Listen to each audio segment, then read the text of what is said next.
but I had some friends that were part of the air show, and so I hooked this young man up, Ryan Gibbons, with that opportunity to go down to the flight, to the air show, to be with a Marine fighter pilot, the whole 9 yards. Now, I'm not saying that you stretch yourself out like that.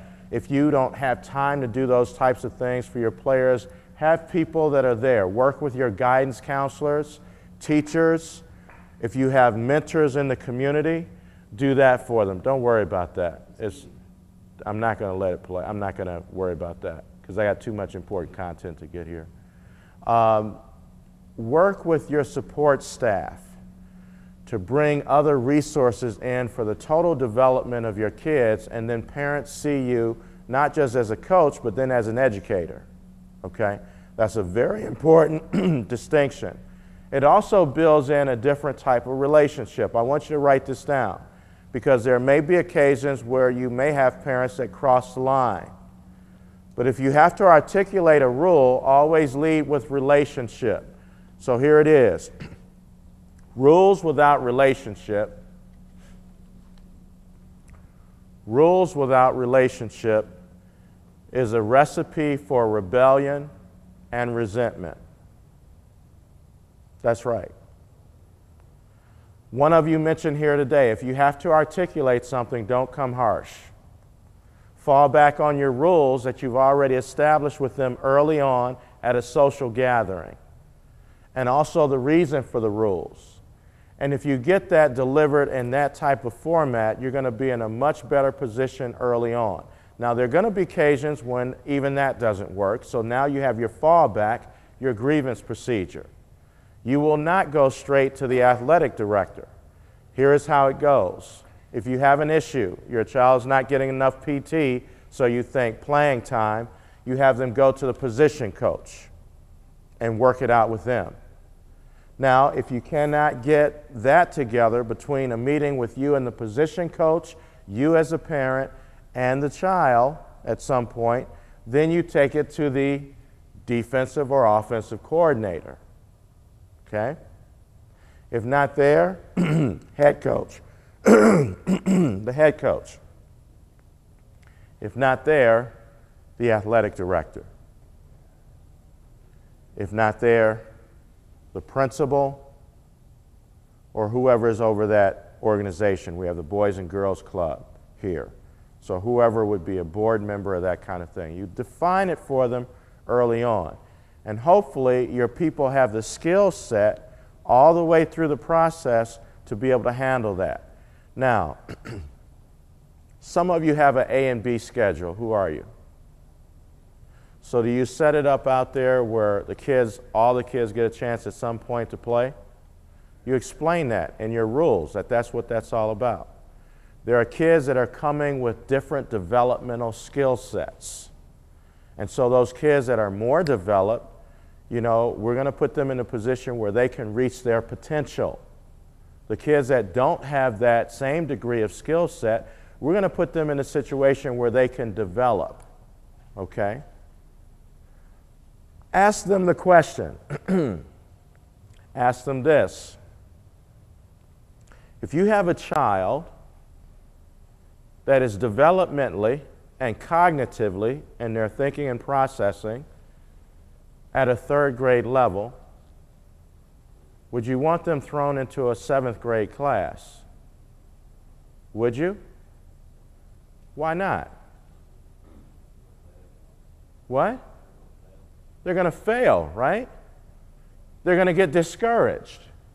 They're going to get to the point where things are going to happen to them that may very well take their passion for the game. So that's why we do what we do in coaching. Now, see the reason behind that? See the reason? Explain to them what your assessment criteria are. Here's our assessment at St. Ignatius. Number 1, we look at speed. We time them. We record it. So if any parent wants to question us, Dennis, it's written down. We can go, there it is. We didn't mess with, we didn't tinker with, this is not personal. this is what your child ran. Then we look at ability to pick up concepts. We're trying to teach the techniques. We're trying to teach the plays, and they're not getting it as fast as these other kids. Okay, then we need to develop that child a little bit over here with a B squad, right? The other thing that we look at is, for lack of a better word, aggressiveness. If they're not aggressive, if they're timid, if they're insecure, then we definitely don't want to throw that child into the fire. They're not ready for that. And also the team will suffer because of that, okay? So we look at speed, ability to pick up, aggressiveness, and we look at temperament. Temperament. Our quarterback is not going to be our most aggressive kid. He's not going to be there, rah, in your face. No, we don't want that. We want someone that's more cooler, calmer, collective, analytical, and we're looking for those things, right? So we have our criteria, and we even tell them when we begin the assessment process. We also say to them that just because this is how they measured out in week 1 does not mean that they're going to be there in week 10. Because we may find that they have developed with the B kids to the point now they're ready to mainstream. Does that sound familiar to our educators? Right. Moving from special ed, not that we would say your kid is special needs, but to mainstream, maybe that A group, okay? We also share with them the historical stories from the program. That some kids, when they came in as freshmen, they were 5'2", $110. Oh, that's the other criteria, body size. So speed, cognitive ability, body size, aggressiveness, temperament, okay? So we explained to them, going back, the historical aspect of our program where we've had kids come in 9th grade or 5th grade or wherever you are, and they had this particular body size. So we didn't want to throw a kid in there that was 110 pounds going up against somebody 150. Because our rule says that we're concerned about the best interest of what? The child, absolutely. Now, we have had occasions where kids have gone from 110 to 240 by the time they're juniors. These freaks of nature, bam. And then all of a sudden, that's a kid that's getting a D1 scholarship, right? But we have to be careful all along the process that we don't throw them in too fast, but when they're ready. You got me? So let's go through it real quick and give me a time check. You got 2 minutes. Okay. Rules, reasons, relationship. Those are the 4 R's, okay? Stuff that we do before the season starts to build relationship. Giving parents roles. We also have a grievance procedure. We explain.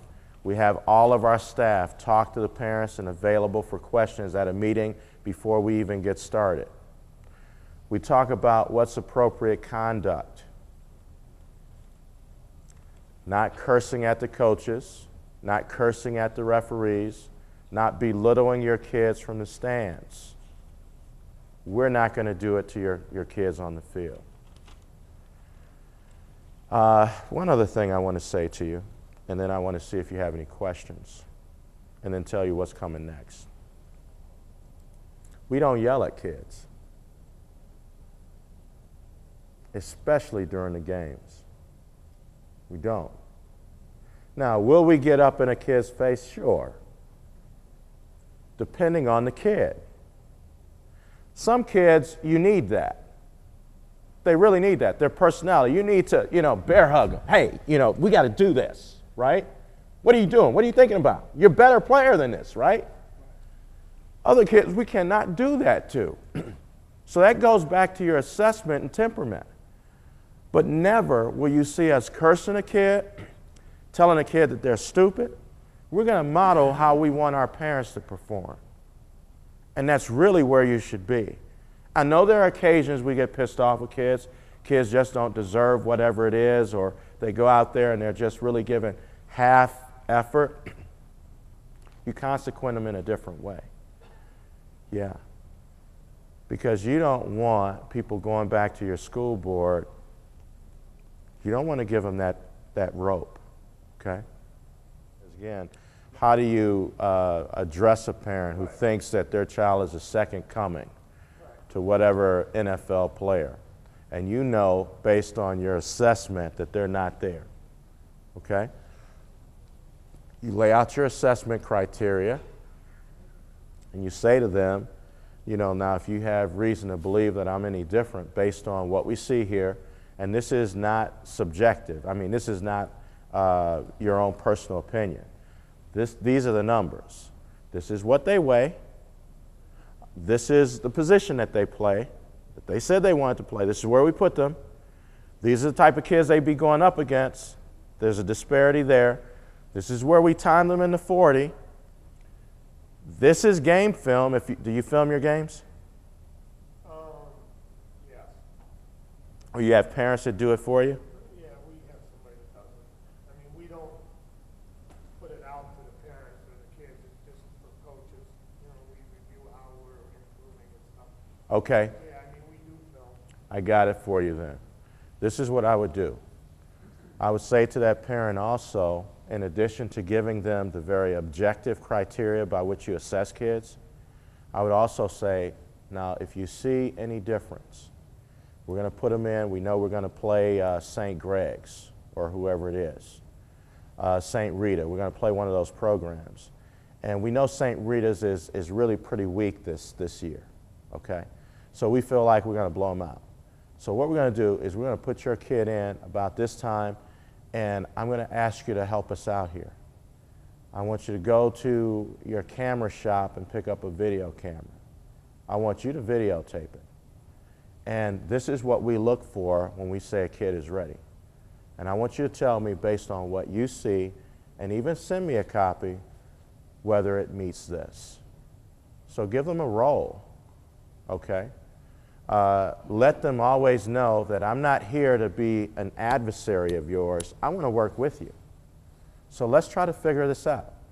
And fall on your sword. Hey, coaches have been wrong. I've been wrong before. Parents have been wrong. I know. I'm a parent, right? So assume both those responsibilities and say, okay, let's work together here. So when you have a parent that's ready for battle royale, and I'll take a couple more questions and we'll close out. And I'll tell you about the next session if you want to stick around. Always focus on the problem. Get them focused on the problem and solution, and not you as a person or a coach. Come up here for a minute. Let's role play this out. Okay, come to me and you're telling me your child is a second coming to whatever. Go ahead. My Nick, he's the real deal. How come he's not seeing more playing time? He's the one. So you say Nick is a chosen one, huh? Absolutely. Yeah, I think Nick, he's a special guy. He's really a fun guy to be around. Let me tell you, you know, I really enjoy having you around. We really need our parents. Here's the deal. These are the things that we've done to assess your child, as we do all children. It's not just Nick. We look at his speed, we look at his weight, height, who he's going to be going up for his position. We look at his temperament, we look at his aggressiveness, his ability to pick things up quickly, and this is where he's rating out, right here. Now, I do think that you see your child 24/7, so you know him much better than we do. I've made mistakes as a coach. Parents make mistakes. I'm a parent. So we're going to play St. Rita's in a couple weeks. St. Rita's really having a down year, and so I know every kid's going to get a chance to play. I'm going to give him a lot of opportunity in that game toward the end. What I'd like to do, you have a video camera? Yeah, I do. If you could come and video that, and we're going to break that down. You willing for us to work on this together? Sure. We're going to look at it, and we're going to see how he stacks up in terms of picking stuff up and moving and that kind of thing. We give him a lot of time on the scout team. He gets a lot of time on the scout team. And really, that's a good thing. He's not hamburger meat, but he's getting an opportunity to test himself up against our very best. And so we're going to do some things and tweak that and see if he develops from the film you provide me. Is that a plan? Sounds like it's workable. Okay, and then we'll work from there. Is that okay? Yes, sir. I appreciate the feedback. Keep giving it to me. Don't shut down on me. Okay? Got it. All right, you got it. Thanks, Coach. All right, see it? See that? You see what I mean? Always affirming that parent. Even if they're a yo-yo, make them feel like, you know, they have some intelligence.